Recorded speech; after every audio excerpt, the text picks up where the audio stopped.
Bismillahirrahmanirrahim. Assalamualaikum warahmatullahi wabarakatuh. Alhamdulillahirabbil alamin. Wassalatu wassalamu ala asrofil anbiya'i wal mursalin. Asyhadu an la ilaha illallah wa asyhadu anna Muhammadan abduhu wa rasuluh.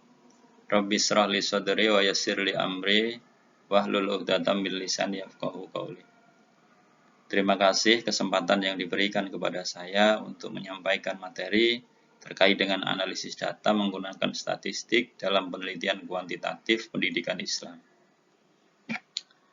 Yang pertama yang ingin kami sampaikan adalah bahwa definisi analisis data menurut Taylor, jadi yang kami sampaikan adalah definisi daripada analisis data, yaitu analisis data adalah proses yang merinci usaha secara formal untuk menemukan tema dan merumuskan hipotesis. Ini dinamakan ide ya, seperti yang disarankan dan sebagai usaha untuk memberikan bantuan dan tema pada hipotesis. Ini menurut Taylor. Nah, menurut Lexi Mulung, bahwa analisis data adalah proses mengatur urutan data, jadi diurutkan datanya itu. Kemudian mengorganisasikannya ke dalam satu pola, mengelompokkan, mengkategorikan, dan satuan uraian dasar.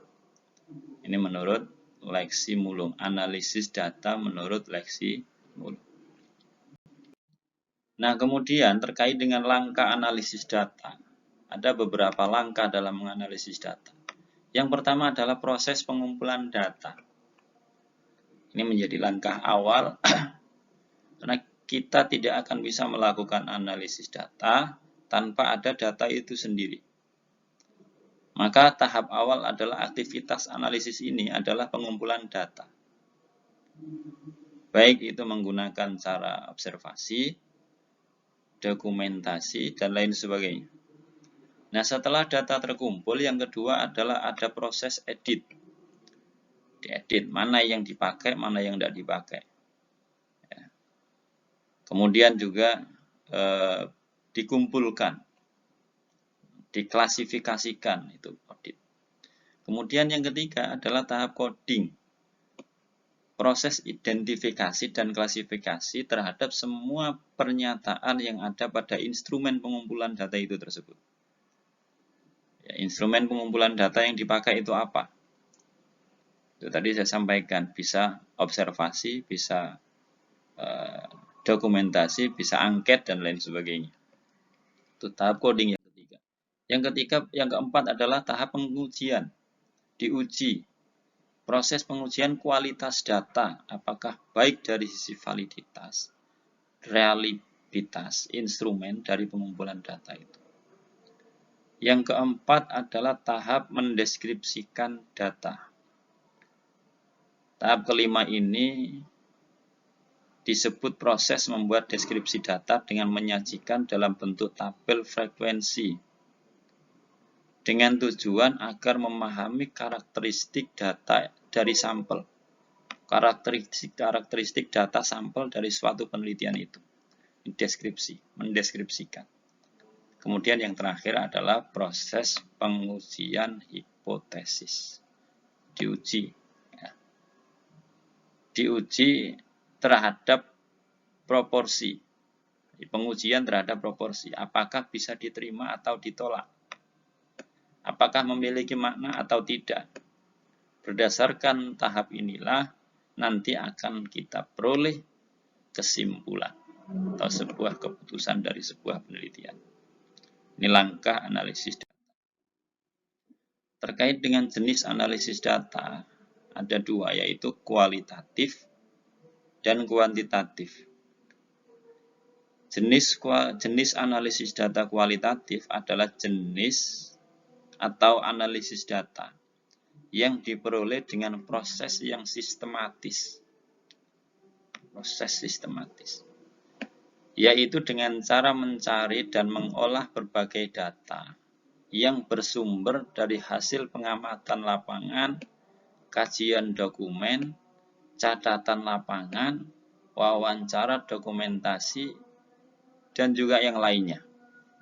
Sehingga dapat menghasilkan sebuah laporan penemuan dari penelitian. Itu kualitatif. Yang kedua adalah analisis data kuantitatif. Ini merupakan jenis analisis yang memakai alat dengan sifat yang kuantitatif. Kuantitatif itu sangat berkaitan dengan angka-angka, ya. Maka di sini ada model-model tertentu. Bisa juga model matematika, ekonometrik, statistik, dan juga yang lain-lain. Ini jenis analisis data ada kualitatif, ada kuantitatif. Nah, teknik analisis data atau teknis analisis data jenis kuantitatif atau model statistik ada dua macam. Yang pertama adalah analisis data statistik deskriptif. Ada analisis data statistik inferensial. Nah, ya, jadi teknik analisis data jenis kuantitatif itu ada dua. Analisis data statistik deskriptif dan analisis data statistik inferensial. Apa pengertian keduanya? Yang pertama, analisis data statistik deskriptif itu adalah teknik ini digunakan untuk melakukan analisis pada data dengan cara menggambarkan atau mendeskripsikan data-data yang sudah terkumpul tanpa membuat generalisasi hasil penelitian. Ini statistik deskriptif, mendeskripsikan, menarasikan. Ini contohnya seperti menyajikan data atau penyajian data ke dalam bentuk diagram, tabel, modus, mean, frekuensi, dan lain sebagainya. Ada analisis data statistik inferensial. Menganalisis data dengan cara membuat kesimpulan secara umum. Hal ini berarti menggunakan rumus statistik tertentu, selanjutnya hasil dari perhitungan yang dilakukan tersebut dijadikan sebagai dasar pembuatan generalisasi atau kesimpulan yang bersifat umum. Maka dalam hal tersebut berarti statistik inferensial dapat berguna dalam mengeneralisasikan hasil sebuah penelitian itu sendiri. Sehingga tak heran maka teknik statistik inferensial ini sangat bermanfaat untuk penelitian sampel. Jadi ini analisis data statistik deskriptif dan analisis data statistik inferensial. Ada dua kelompok statistik, yaitu statistik parametris dan statistik non-parametris. Ini yang menjadi pokok materi yang diamanahkan kepada kami, statistik parametris dan statistik non-parametris. Kedua teknik statistik ini dapat dipilih salah satu untuk digunakan sebagai metode uji. Nah, dalam sebuah penelitian itu bisa menggunakan metode uji statistik parametris, bisa menggunakan metode uji statistik non-parametris. Ini ya, ini kita sudah membuat proposal tesis. Maka bisa menggunakan salah satu ini.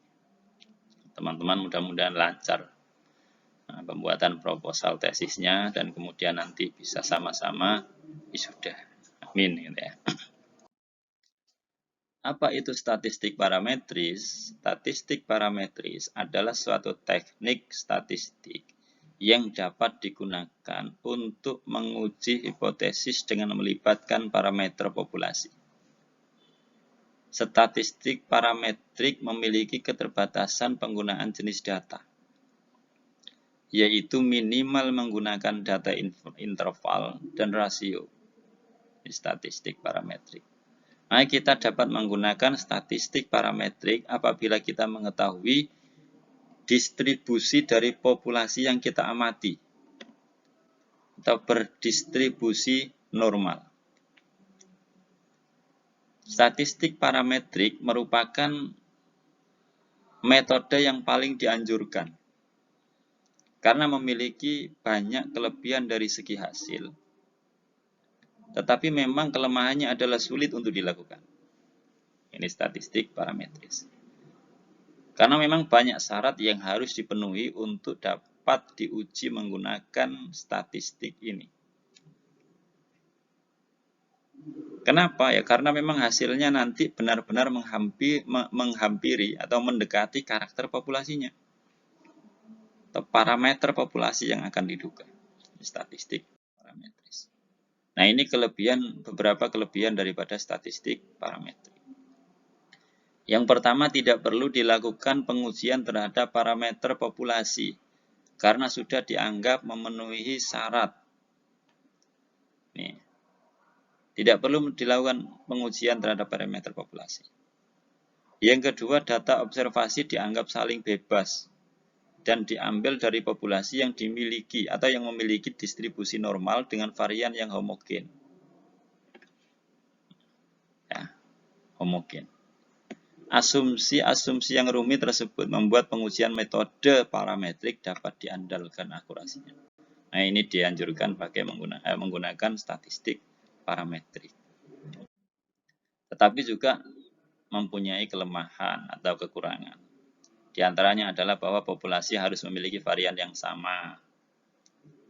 Tentu hal ini merupakan hal yang sulit karena kenyataannya semua varian dari populasi tidak diketahui.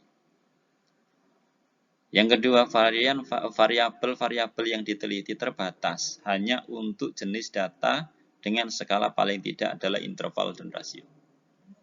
Kekurangan yang kedua. Yang ketiga, distribusi populasi harus diketahui berdistribusi normal. Ini tadi sudah saya singgung di awal. Jika belum diketahui, tentu harus dicari terlebih dahulu menggunakan uji normalitas. Apakah nanti berdistribusi normal atau tidak? Harus diuji dulu. Yang kedua, ada statistik non-parametris. Statistik non-parametris adalah salah satu metode statistik yang dapat digunakan sebagai alternatif. Alternatif itu bahasa sederhananya adalah cadangan. Kalau tidak bisa menggunakan parametris, maka gunakan yang kedua, non-parametris. Statistik non-parametrik adalah salah satu metode yang digunakan sebagai alternatif, saya ulangi. Sehingga alternatif apabila metode statistik parametrik tidak dapat digunakan. Pendugaan parameter atau nilai-nilai populasi disebut sebagai statistik parametrik atau disebut dengan statistik parametrik. Sedangkan statistik non-parametrik tidak melibatkan pendugaan nilai populasi. Contohnya adalah jika uji parametrik dapat digunakan untuk melihat perbedaan antara rata-rata nilai tengah atau mean kelompok daratan yang sudah diberikan ranking. Dengan data yang sama, metode uji statistik non-parametrik dapat digunakan untuk melihat perbedaan antara median dan mediannya. Statistik non-parametrik. Nah, kemudian selanjutnya adalah berikut beberapa contoh uji statistik non-parametrik. Yang pertama adalah uji tanda, Side test.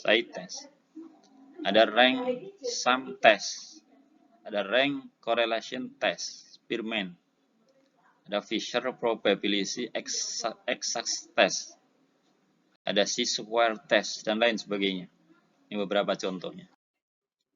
Ada beberapa ciri kelompok data yang dapat diuji dengan statistik non-parametrik. Dengan alternatif tadi itu. Yang pertama, kelompok data tidak berdistribusi normal. Kalau berdistribusi normal, maka menggunakan cara yang pertama, metode yang pertama yaitu parametrik. Umumnya data yang memiliki skala nominal dan ordinal. Yang ketiga, sering ditemukan pada kasus penelitian ilmu sosial. Yang keempat, ukuran sampel kecil dan tidak berdistribusi normal. Terkait dengan keunggulan, ini ada 5 keunggulan statistik non-parametrik. Yang pertama adalah mudah dilakukan karena tidak membutuhkan asumsi normalitas. Secara umum, metode perhitungan yang digunakan tidak menggunakan perhitungan-perhitungan matematik yang rumit. Kemudian yang ketiga, pengujian hipotesis dilakukan secara langsung. Yang keempat, karena data umumnya bersifat kualitatif sehingga terkadang tidak membutuhkan jenjang atau aturan. Ini beberapa keunggulan. Dan yang kelima, dapat juga digunakan untuk kelompok populasi berdistribusi normal sebagai uji pembanding. Nah, statistik non-parametrik ini juga mempunyai kelemahan. Di antaranya adalah pengujian dengan menggunakan metode statistik non-parametrik sering mengabaikan beberapa informasi. Yang kedua, kemampuan uji metode statistik non-parametrik tidak sekuat metode parametrik, maka yang dianjurkan menggunakan parametrik. Ini dinamakan alternatif. Yang ketiga, hasil metode statistik non-parametrik tidak dapat digunakan untuk mengestimasi karakter populasi. Yang keempat, tidak melibatkan parameter populasi dalam uji hipotesis. Skala yang digunakan bersifat lemah, asumsi pada metode statistik parametrik tidak dipenuhi. Ini beberapa kelemahan. Jadi baik itu parametrik maupun non-parametrik, dua-duanya mempunyai kelebihan dan juga kekurangan. Konsep dasar pengujian hipotesis. Ini adalah taksiran terhadap parameter populasi melalui data sampel yang diperoleh. Ya. Ada dua perbedaan yang mendasar pengertian hipotesis menurut statistik dan penelitian. Dalam penelitian, hipotesis sebagai jawaban sementara terhadap rumusan masalah penelitian. Menurut deskriptif dalam statistik, penelitian berdasarkan pada populasi. Nah, dalam statistik dan penelitian ada dua macam hipotesis, yaitu hipotesis nol dan hipotesis alternatif. Kalau hipotesis nol itu tidak adanya perbedaan antara parameter dengan statistik atau tidak adanya pembeda atau perbedaan ukuran populasi dan ukuran sampel. Hipotesis nol, tidak ada kaitannya. Kalau hipotesis alternatif berbunyi adanya pembedaan antara data populasi dengan data sampel. Ini hipotesis alternatif. Nah, tiga bentuk rumusan masalah ada hipotesis deskriptif, ada hipotesis komparatif, dan ada hipotesis hubungan. Kalau deskriptif adalah dugaan suatu nilai variabel mandiri yang tidak adanya perbandingan atau hubungan. Itu hipotesis deskriptif. Kalau komparatif, pernyataan yang menunjukkan dugaan nilai dalam satu variabel atau lebih pada sampel yang berbeda. Komparatif. Nah, sedangkan untuk hipotesis hubungan atau asosiatif adalah satu pernyataan yang menunjukkan dugaan tentang hubungan antara dua variabel atau bisa juga lebih. Ini hipotesis hubungan. Nah, terkait dengan taraf kesalahan dalam pengujian hipotesis, ada dua yang untuk menafsirkan, yaitu a point estimate adalah satu taksiran berdasarkan satu nilai data sampel, ada interval estimate, yaitu taksiran parameter populasi berdasarkan nilai interval dan data sampel. Ada dua kesalahan dalam pengujian hipotesis. Yang pertama adalah kesalahan tipe 1, jika hipotesis 0 yang benar seharusnya diterima, tingkat kesalahannya dinyatakan dengan alfa. Kalau tipe 2, jika hipotesis yang salah seharusnya ditolak, maka tingkat kesalahannya dinyatakan dengan beta. Saya kira itu, terima kasih apa yang bisa saya sampaikan. Mudah-mudahan bermanfaat dan kurang lebihnya mohon maaf. Billahi taufiq wal hidayah. Assalamualaikum warahmatullahi wabarakatuh.